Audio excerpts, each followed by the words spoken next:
जब पिटी हूँ, अगर आधी रात में भी मुझ पे हाथ उठाया है तो मैंने आधी रात में भी अपने जेठ जिठानी सास नन सबको फ़ोन लगाए, पर कभी उनकी तरफ से कोई हेल्प नहीं मिलती थी। शादी हुई तो जब शादी के टाइम उनसे पूछा गया था कि लड़का क्या करता है, तो उनने बोला कि लड़का एमबीए करा हुआ है। एमबीए और एट्थ फेल में कोई डिफरेंस नहीं है। अब आप इन सब बातों में कुछ नहीं रखा है, अब आपकी शादी हो चुकी है। और अगर इतना ही वो सब कुछ होता हमारे पास तो तुम्हारे यहाँ मिडिल क्लास फैमिली में आके शादी करते क्या?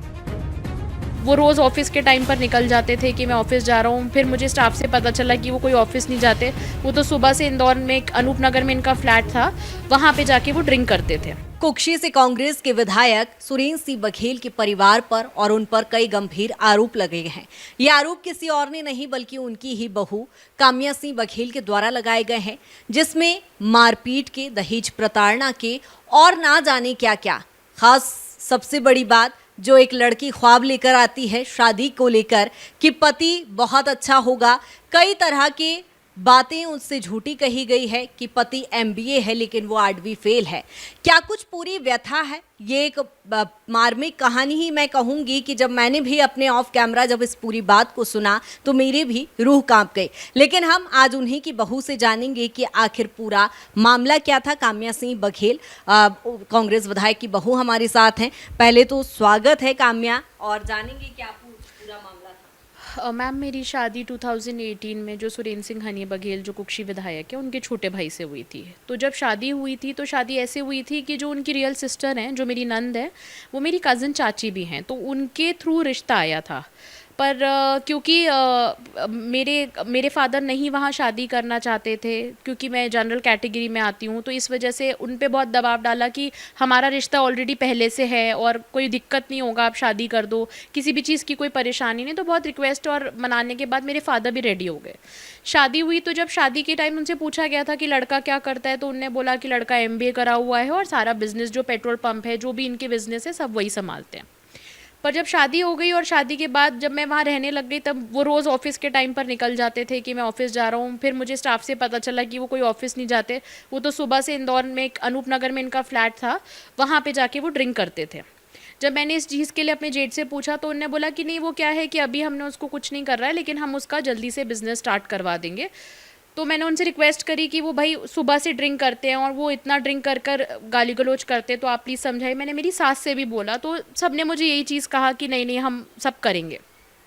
पर ये सब चीज़ें चलती रही, उनकी तरफ से कभी कोई हेल्प नहीं हुई। फिर 2018 में सरकार जब आई कांग्रेस की, तो उनने मुझे कहा, क्योंकि मेरे हस्बैंड की उनकी एक्स गर्लफ्रेंड से कनेक्शन था, तो उनने वो बार बार उस लड़की को परेशान करते थे। और ये बात मेरे जेठ को उस लड़की के घर वालों से जब पता चली कि वो बार बार परेशान कर रहे हैं, और उनने कहा था हम एफआईआर भी करा देंगे, तो उसके बाद उनने क्या करा कि मुझे फोर्स करा कि अब वहाँ मत रहो, क्योंकि इंदौर में ये रहकर वहाँ पर इस तरीके की चीज़ें कर रहे हैं, तो अब आप भोपाल रहने लग जाओ।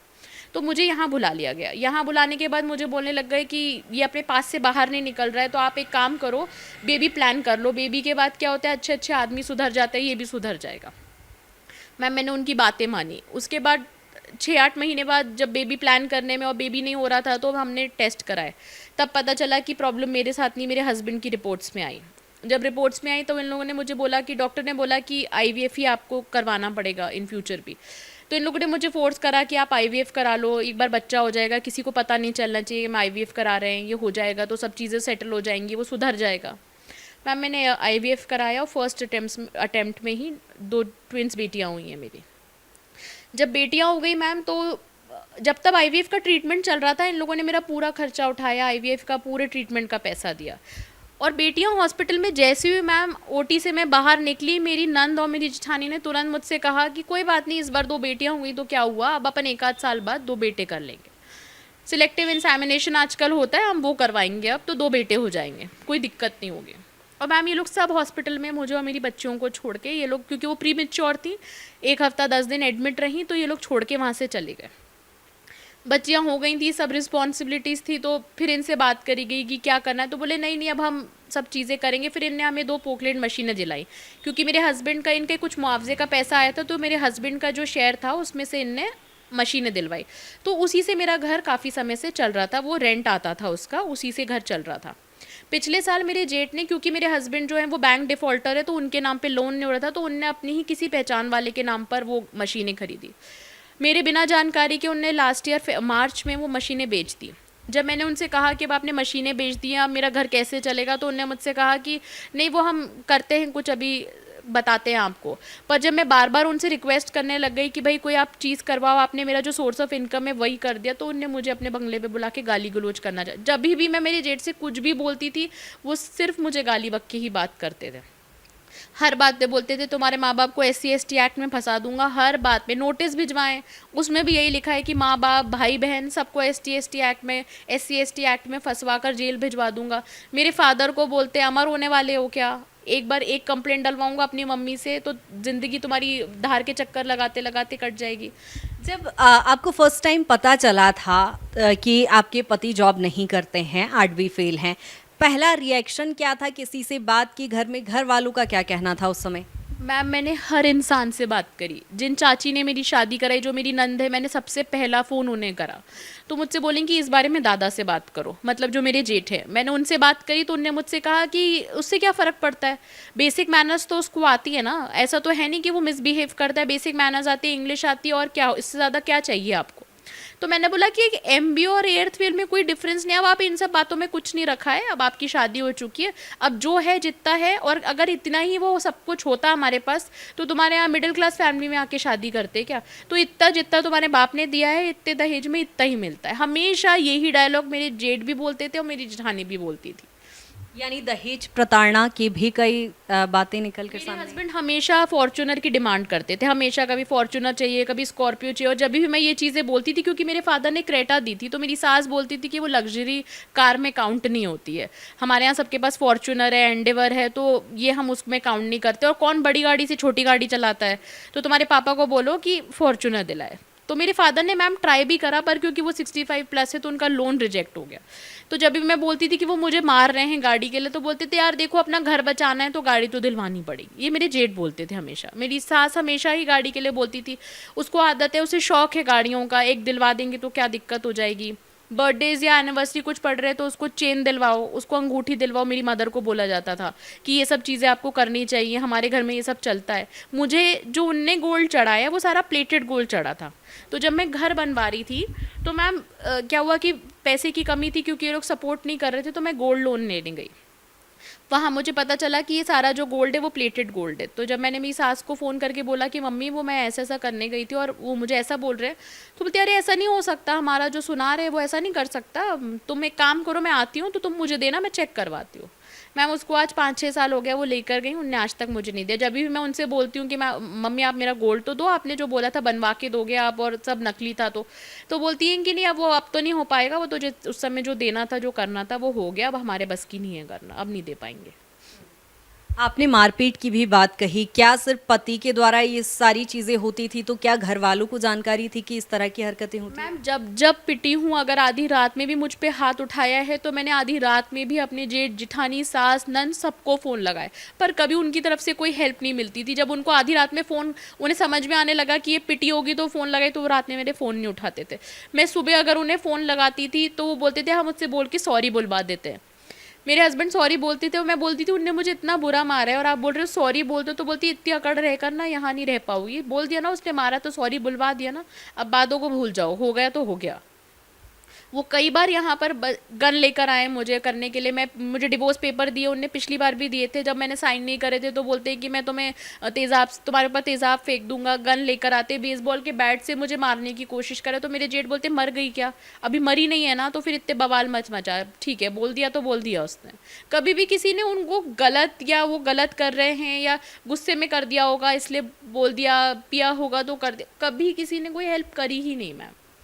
यानी घर की महिलाओं ने भी सपोर्ट नहीं किया, लेकिन पहली बार आपने कानून के तौर पर मदद मांगने की कोशिश कब घर से कदम बाहर निकाला कि इस मामले को उठाया जाए? मैम फरवरी से, ये तो स्टार्टिंग से ही हो रहा था, फरवरी से मेरे जेठ ने एक एक रिश्तेदार से मुझे ब्लॉक करवा दिया। क्योंकि सबसे पहले तो जो मेरी जेठ जिठानी सास नंद, इन लोगों के पास सबसे पहले मैं हेल्प मांगने गई कि ऐसा कर रहे हैं, परेशान कर रहे हैं, बच्चों की फ़ीस कहाँ से भरूंगी, घर की इंस्टॉलमेंट कहाँ से भरूंगी, लोन कहाँ से भरूंगी, तो उनने मुझे ब्लॉक कर दिया। जब उनने मुझे ब्लॉक करा तो जो यहाँ रिलेटिव्स रहते हैं मैं उनके पास जाना चालू करा, मैं उनके तो उनसे बोलते हैं गाली बककर कि उसको भगाओ, उसको एंटरटेन मत करा करो, उस वो आती है ना तो दरवाजा ही मत खोला करो। तो मैम जब सारे ही दरवाजे मेरे लिए बंद उनने कर दिए थे तो मेरे पास कोई ऑप्शन नहीं बचा था कि मैं पुलिस के पास जाऊँ, इसलिए फिर मैंने पुलिस और मीडिया की हेल्प ली।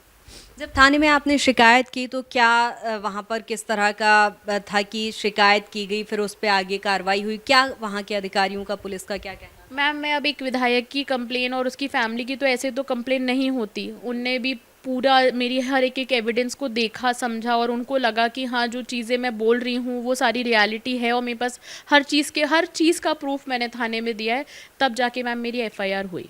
पर पुलिस ने हेल्प करी है मेरी, ऐसा नहीं है कि उनने हेल्प नहीं करी।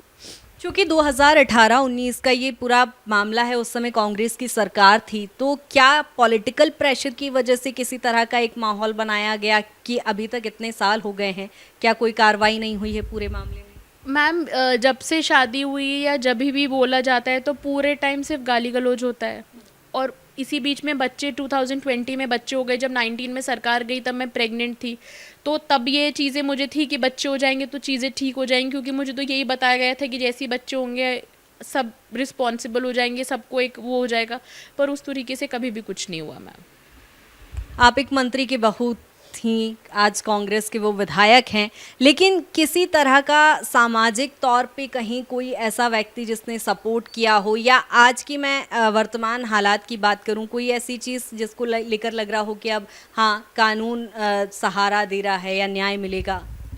मैम न्याय का तो मुझे नहीं पता मिलेगा कि नहीं मिलेगा, पर क्या है कि आज जो मैंने उन पे आरोप लगाए और जो भी चीज़ें सब प्रूफ के साथ लगाए हैं, पर आज तक अभी तक उनके ऊपर कुछ भी नहीं हुआ।